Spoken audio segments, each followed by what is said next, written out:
Right. Okay. I am Rasheed, coach, speaker and author. Hi, Rasheed. Delighted to be here with Ed Forrest of Educate for Life. I love the name, by the way, and I love when the name says where it does on the tin, but it's quite an extraordinary story, isn't it? Because Educate for Life, as I understand it, is all based and revolves around a particular school, in a particular community, in a particular part of India.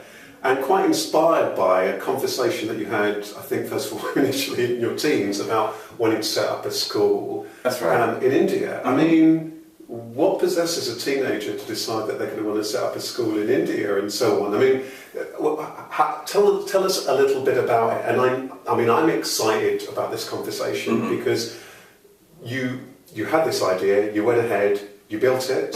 There's footage of you and I think others literally building this school. Yeah. And you went out and fundraised, and just by sheer force of vision and willpower, you made something happen. So tell me a little bit about the story, and about your background and why education. So yeah, tell us a little bit about it. Well, like you say, it came around in my teenage years, and it was on a trip to India. I went and I visited a school through a connection of my father, and building a school, it turns out, in India is very, very cheap if you're just talking about a basic schoolhouse. And it just occurred to me that actually I spent all this money flying around the world and having a great time, and the same amount of money could build a school. And that really made me reflect on sort of my access to assets, I suppose is one way of putting it, and the access which other people might have to them as well. And so it seemed like a good thing to do, to raise money and give it to charity, as so many people do. But then what really interested me was like this question of education and what it means to be educated and what it means to be not educated as well. And I think sometimes there's confusion between school-goingness and being educated. Right. And that ends up undervaluing people in areas who aren't necessarily schooled but are extremely educated in their own ways. And particularly in sort of maybe rural areas, and I'm talking about India here, then it means there's an undervaluing of existing culture and skill, but because of the difficulty in sort of providing access to good education in those areas, then you end up with these kids who aren't getting very good education at school, but also are maybe kind of forgetting their roots a little bit. Right, so this is fascinating. And you had this idea, you had a conversation with a friend of yours. Yeah. I think that the person you went about the project with is from India, and you went about, you made that actually happen. What's fascinating here is this thing about what education actually is, and I love the point that you point out that sometimes we confuse purely schooling with education in its more broad sense, and I think that from quite early on you had this sense about a really rich, rounded education, and also about community, because you didn't just want to have a schoolhouse, you wanted to have the right kind of ethos, and you wanted to be making an impact to people in the community. Tell us a little bit about that. Yeah, so kind of the broader vision is that one day a school might just feel like a genuine extension of the community. Right. So you're learning more in the sense of being a young apprentice, rather than a student in a school or a pupil, if you like. And that, eventually will apply across the board. And presumably the idea about that is that with school, you are, in theory, preparing somebody for their whole life. So if that's built into the whole thing about how schooling and education, then that makes sense for the whole community, right? Exactly. So it's about it. People will maybe concentrate on what you put attention on. So if you're a government and you're saying that, okay, reading and writing are important, then people might forget that actually communication skills, teamwork skills, effective, cognitive, other domains of learning are also really important as well. So that's what we're trying to do with our work. We're trying to just broaden the ways which you measure what it means to be educated in a school setting in rural areas. So perhaps our schools aren't ever going to be sort of the highest quality, but there'll certainly be a lot richer learning environments in these rural areas, building on some of the sort of skills that people already have, like communication is already there. But if you sort of take a child and put them in a classroom where they're not allowed to speak to their neighbours, then they're sort of losing that opportunity to learn how to be a better communicator or work as a team member. And these things are what you need and be able to apply whatever you learn at school anyway, which is, as you say, is for your future life. Right.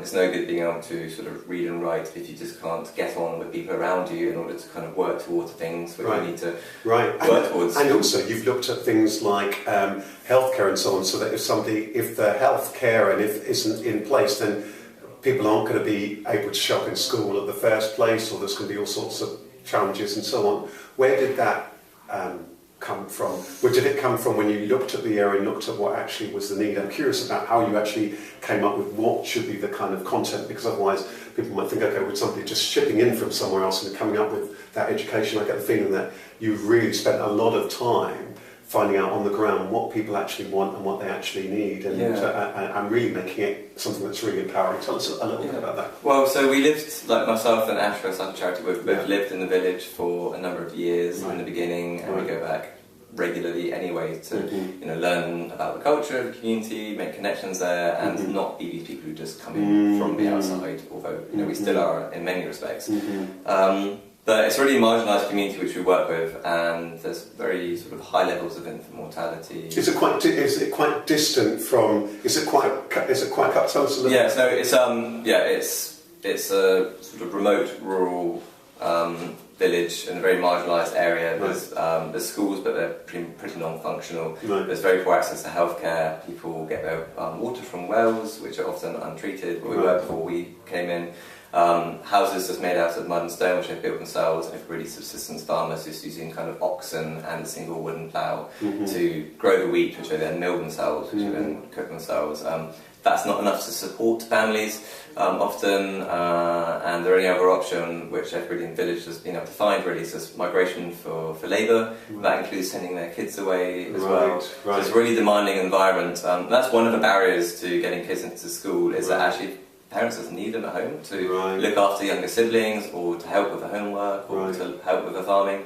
And that of course means that they don't get so much education, which means that it's harder for them to then go on and do other work later on. So kind of that sort of child labour is both sort of cause and consequence of like poor attendance and poor enrolment. I get the feeling that we could talk about this for a long time, and we're going to have to pause soon, but I'm curious that I get the feeling that the whole journey has been a huge education for you and the team, from how do we go about this, how do we set up a charity, what's actually needed, engaging with people, learning about a particular program, learning about all the different things that presumably it's been huge, and then getting what's it that you've learned from this whole journey? And briefly, how did you feel about your own education experience? Was it rounded enough? Was it as rich as the education that you're wanting to create here? Yeah, that's something I neglected to say earlier on, that I'm interested in education because I always felt that the education which I was getting at school, although very, very good, was kind of pitched at at a sort of very generic level, and I just wanted something that's really where I felt sort of more valued as an individual, and I think everybody should have that. But, the same way we go to hospital and we get care particular to us, not just like a generalisation, then I think that kind of care is also important in education as well. And obviously it's harder to do, but it doesn't not say it's impossible. So I was kind of inspired by that as well, and the fact that I know that I'm only where I am today because I live in a country with free education and free healthcare, both very high quality, with lots of like familial support and societal support, and that's why I'm able to be healthy and lead the life that I want to live and enjoy it, and for it to be wonderful. And there's so many people who don't get those opportunities, and it's so unfair that other children aren't given those. And one of the things that strikes me at the same time is that, but not everybody, when they have got opportunities, and I guess there's one thing for us to be aware, I've had this and this particular opportunity in my life, because sometimes I think, particularly in the West, we can be sidetracked by this stuff. But this sense of... So are we leaving you in here, I believe, are we? Oh no, we're going to be coming out in just a minute. You're just about to look up? Yeah, I'm closing now. Okay, I'll be out in literally 2 minutes. That's great, thank you. Fantastic. Okay, so I think I'm going to leave that in, but I'm going to pause it, because I think this is really interesting. So what I want to do is I want to pick up on this particular kind of point about contribution, about charity, and so I was going to leave you to smile at the camera. I'm going to turn it off, and then we're going to pick up on this conversation, because I think there's so much more here to explore around contribution, charity, how somebody can actually go about doing something. Yeah. And what the learning has been on this particular journey. So I'm going to leave you to smile, and thank you so much for sharing the story so Thank you. much this morning.